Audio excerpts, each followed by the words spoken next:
నుంచో ఉన్న చర్చ మళ్ళీ మళ్ళీ తెరపైకి వస్తున్న టాపిక్ ఇప్పుడు మరోసారి నవ్యాంధ్ర పాలిటిక్స్ లో హాట్ ఇష్యూగా మారింది. ఓవైపు అమరావతికి లైన్ క్లియర్ అయింది.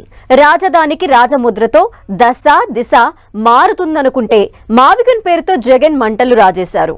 దీంతో ఇటు కూటమి అటు వైసీపీ మధ్య క్యాపిటల్ ఫైట్ నడుస్తున్న వేళ గ్రేటర్ రాయలసీమ అంటూ కొత్త చర్చకి తెరలేపారు ఓ సీనియర్ లీడర్.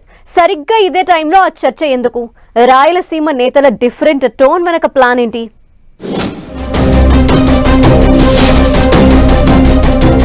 ఏపీ పాలిటిక్స్ లో మళ్లీ తెరపైకి ప్రాంతీయవాదం. గ్రేటర్ రాయలసీమ అంటూ మైసూరారెడ్డి కామెంట్స్. అమరావతికి లైన్ క్లియర్ అయిన వేళ పాత స్టోరీ రిపీట్.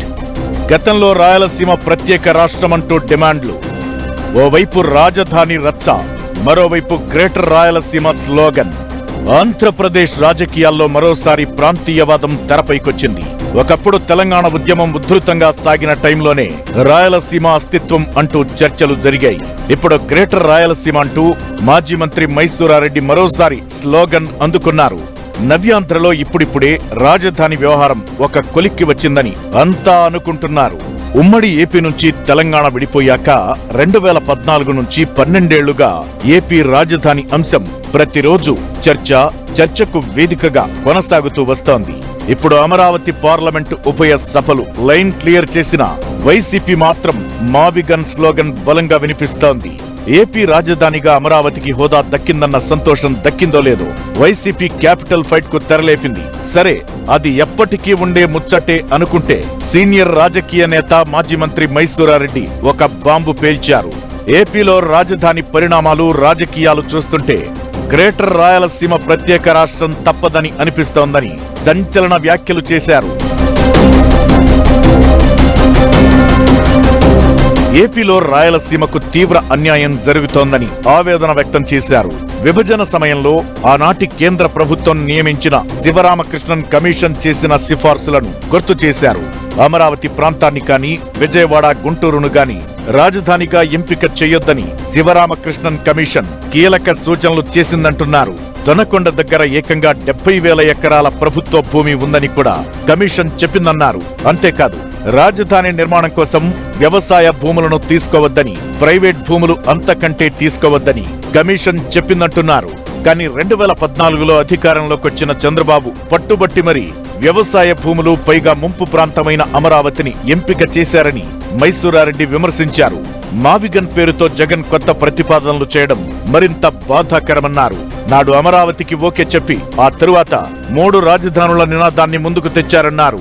ఇప్పుడు మావిగన్ అంటూ అర్థం పర్థం లేని మాటలు ఎందుకంటూ మండిపడ్డారు. శివరామకృష్ణన్ కమిషన్ వద్దు అన్న చోటనే ఈ ఇద్దరు నాయకులు రాజధాని అంటున్నారని ఆవేదన వ్యక్తం చేశారు. అయితే తాను ఈపాటికే గ్రేటర్ రాయలసీమ ఉద్యమాన్ని ప్రారంభించాల్సి ఉందని, అయితే వయస్సు కారణంగా ఆగిపోతున్నానని అంటున్నారు. కానీ రాయలసీమకు జరుగుతున్న అన్యాయంపై యువత స్పందించాలని, వారు గ్రేటర్ రాయలసీమ నినాదంతో ఉద్యమించాలని మైసూరారెడ్డి పిలుపు ఇవ్వడం హాట్ టాపిక్ గా మారింది. అయితే గ్రేటర్ రాయలసీమ డిమాండ్ కొత్తేమీ కాదు. ఏపీ తెలంగాణ విభజన సమయంలో ఎంపీ అసదుద్దీన్ ఓవైసీ రాయల తెలంగాణ కావాలని సోనియా గాంధీకి విన్నవించారు. రాయలసీమలోని 4 జిల్లాలను తెలంగాణతో కలిపితే అది ఒక బలమైన రాజకీయ శక్తిగా మారుతుందని ఆయన కోరారు. ఇక బైరెడ్డి రాజశేఖర్ రెడ్డి లాంటి వాళ్లు ప్రత్యేక రాయలసీమ అంటూ దీక్షలు కూడా చేశారు. రాయలసీమ హక్కులు, నీళ్లు, నిధులు అంటూ కొన్నాళ్లు హడావుడి చేసి సైలెంట్ అయిపోయారు. గ్రేటర్ రాయలసీమ అంటూ మైసూరారెడ్డితో పాటు గంగుల ప్రతాప్ రెడ్డి వంటి నేతలు గతంలోనే తెర మీదకు తెచ్చారు. ఒకప్పటి రాజధాని కర్నూలుతో పాటు మొత్తం రాయలసీమ ప్రాంతానికి ఇప్పటికీ అన్యాయం జరుగుతోందని చెబుతున్న నేతలు కర్నూలు, అనంతపురం, కడప, చిత్తూరు జిల్లాలకు దక్షిణ కోస్తా జిల్లాలైన నెల్లూరు, ఒంగోలు జిల్లాలను కలిపి గ్రేటర్ రాయలసీమ ప్రత్యేక రాష్ట్రం చెయ్యాలన్నది వీరి ప్రధాన డిమాండ్. అయితే 2014లో చంద్రబాబు సీఎంగా ఉన్నప్పుడు కూడా కొందరు సీమకు అన్యాయం జరుగుతోందని ఆందోళనలు చేపట్టారు. కానీ 2019 నుంచి 2024 వరకు జగన్ ముఖ్యమంత్రిగా ఉన్న 5 ఏళ్ల కాలంలో ఈ గళం పూర్తిగా మోగబోయింది. ఆ సమయంలో రాయలసీమ గురించి ఏ ఒక్కరూ నోరు మెదపలేదు.